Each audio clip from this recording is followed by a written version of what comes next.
जब घड़ी का काटा करता है 4 बजे का इशारा तो खबरों से हाई हो जाता है पारा। क्योंकि 4 बजे हम चक्रव्यूह के साथ आपके सामने पेश होते हैं। नमस्कार, कैपिटल टीवी उत्तर प्रदेश में आपका स्वागत है और मैं आपके साथ प्रिया बिस्ट। आज चक्रव्यूह में सबसे पहले बात होगी सीएम योगी की। दूसरी खबर अयोध्या कांड से जुड़ी है। तीसरी खबर में बात यूपी पुलिस के एनकाउंटर एक्शन की और आखिर में बात एक जिहादी की। तो चलिए शुरू करते हैं।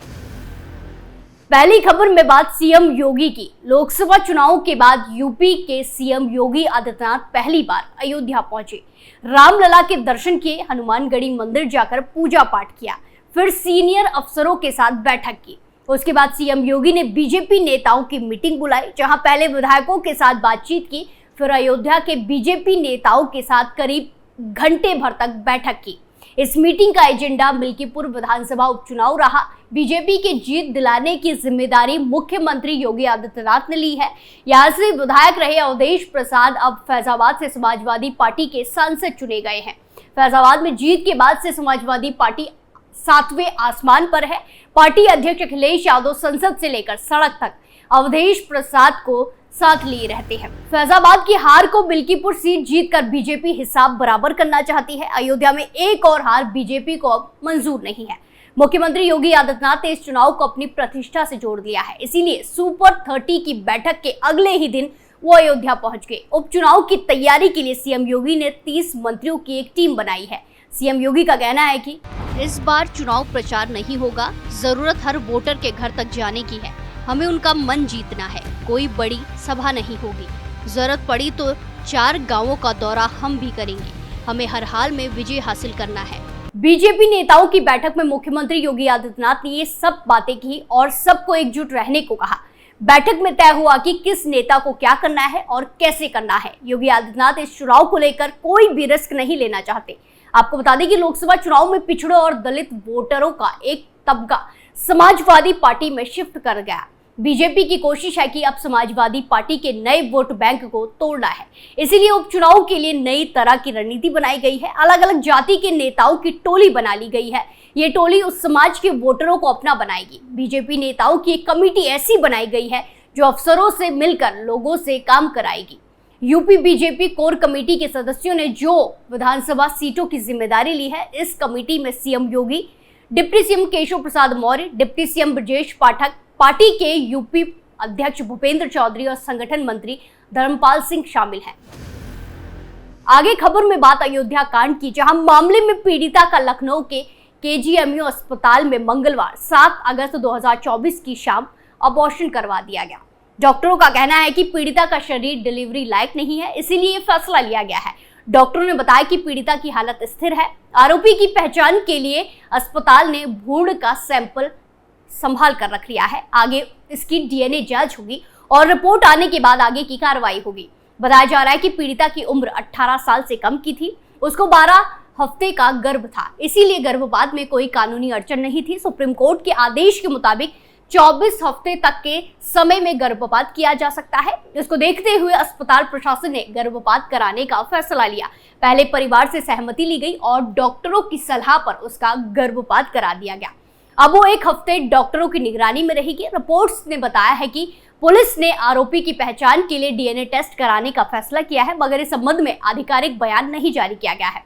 वहीं पीड़िता 14 साल 6 महीने की है। बाल कल्याण समिति के समक्ष प्रस्तुत शैक्षणिक अभिलेखों से उसकी वास्तविक आयु स्पष्ट हुई है। उधर CWC ने दुष्कर्म पीड़िता और उसके परिजनों को विभिन्न योजनाओं के तहत आर्थिक सहायता दिलाने की प्रक्रिया भी शुरू कर दी है।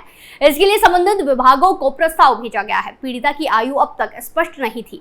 दर्ज एफआईआर में उसकी आयु 12 साल की बताई गई थी, लेकिन बाल कल्याण समिति के समक्ष प्रस्तुत 8वीं की टीसी से उसकी सही आयु का पता चला है। इस अभिलेख के आधार पर उसकी उम्र 14 साल 6 महीने की बताई जा रही है। उधर उत्तर प्रदेश सरकार की अलग अलग योजनाओं के तहत लाभान्वित करने की प्रक्रिया भी शुरू की गई है। बाल कल्याण समिति के अध्यक्ष सर्वेश अवस्थी ने बताया कि उत्तर प्रदेश रानी लक्ष्मीबाई सम्मान सहायता कोष से पीड़िता को 3 से 10 लाख रुपए आर्थिक सहायता मिल सकती है। इसके तहत पुलिस ने पोर्टल पर एफआईआर अपलोड कर दी है। चार्जशीट अपलोड होने के बाद ही प्रक्रिया आगे बढ़ेगी और एक मुश्त सहायता मिलेगी। इसके अलावा मुख्यमंत्री बाल सेवा योजना अंतर्गत पीड़िता के एक भाई और एक बहन को 2500 रुपए हर महीने सहायता मिलेगी। इसके लिए आवेदन कराया गया है। 22 साल की उम्र तक उन्हें ये सहायता मिलेगी। पीड़िता को 18 साल की उम्र तक 4000 रुपए हर महीने सहायता दिलाई जाएगी। इसके लिए जिला प्रोबेंशन अधिकारी को पत्र लिखा गया है। वहीं बाल सेवा योजना के तहत लाभ देने के लिए जिला प्रोबेंशन अधिकारी ने उप जिलाधिकारी सोहावल को पत्र भेजकर आवेदन का सत्यापन करने के लिए कहा है। खबरों में आगे बढ़ते हैं। यूपी एसटीएफ ने पूर्वांचल के कुख्यात अपराधी पंकज यादव को मथुरा में मुठभेड़ कर मार गिराया। उस पर 1 लाख रुपए का इनाम था। बुधवार तड़के एनकाउंटर में एसटीएफ को उसे मारने में सफलता मिली। पंकज मुख्तार अंसारी बिहार के माफिया शहाबुद्दीन और मुन्ना बजरंगी गैंग का शार्प शूटर था। कई पुलिस कर्मियों की हत्या के मामले में वो फरार चल रहा था। पंकज का एक साथी भागने में कामयाब रहा। एसटीएफ ने सुबह 5:20 पर पंकज यादव की घेराबंदी की और उसे मार गिराया। आपको बता दें कि पंकज यादव पर 40 से अधिक गंभीर मुकदमे दर्ज हैं, जिसमें लूट, हत्या, रंगदारी मांगना आदि गंभीर मुकदमे दर्ज हैं। कलेक्ट्रेट किलर मुन्ना सिंह हत्याकांड के मुख्य गवाह और उसके पुलिस सुरक्षा कर्मी की हत्या में भी वो शामिल था। एनकाउंटर के बाद एसटीएफ के अफसरों ने बताया कि पंकज यादव एक दुर्दांत किस्म का अपराधी था जो पुलिस के लिए सिर दर्द बन गया था, जिसे पकड़ने के लिए पुलिस लगातार दबिश दे रही थी। सूत्रों बताते हैं कि लगभग 1 हफ्ते से मऊ पुलिस और एसटीएफ की टीम पंकज यादव के लोकेशन को ट्रेस करके उसके पीछे पड़ी हुई थी। 1 हफ्ते तक एक घर में छिपे रहने के बाद पुलिस को उसके घर से बाहर निकलने के इंतजार में 1 हफ्ते तक होटल में रुककर उसका इंतजार करती रही। वहीं पुलिस को बड़ी सफलता हाथ लगी। पुलिस ने आरोपी के कब्जे से 1 पिस्टल, 32 बोर और 1 रिवॉल्वर बरामद की है। वहीं पुलिस एनकाउंटर के दौरान पंकज का एक साथी मौके से भागने में सफल रहा। वो फरार हो गया। पुलिस की टीमें दूसरे साथी की तलाश में आसपास के इलाकों में कॉम्बिंग कर रही है। आखिरी खबर में बात एक जिहादी की, जहां उत्तर प्रदेश के बिजनौर से एक धोखाधड़ी का मामला सामने आया है। आरोप है कि नसीम ने अपना नाम आकाश बताकर और रोशनी से दोस्ती कर ली, फिर उसको शादी का झांसा देकर अपने प्रेम जाल में फंसा लिया। पहले उसका पति से तलाक कराया और हिंदू रीति रिवाज के अनुसार नसीम उर्फ आकाश ने रोशनी के साथ शादी कर ली। शादी के कुछ दिन बाद ही नसीम उर्फ आकाश मोहाली पंजाब से फरार हो गया और 2 महीने तक नहीं लौटा। रोशनी जैसे तैसे नसीम उर्फ आकाश को तलाशते हुए 16 जुलाई को बिजनौर में उसके गांव फरीदपुर काजी उर्फ खड़की पहुंची तो मामले का खुलासा हुआ। हालांकि यहां भी नसीम नहीं मिला।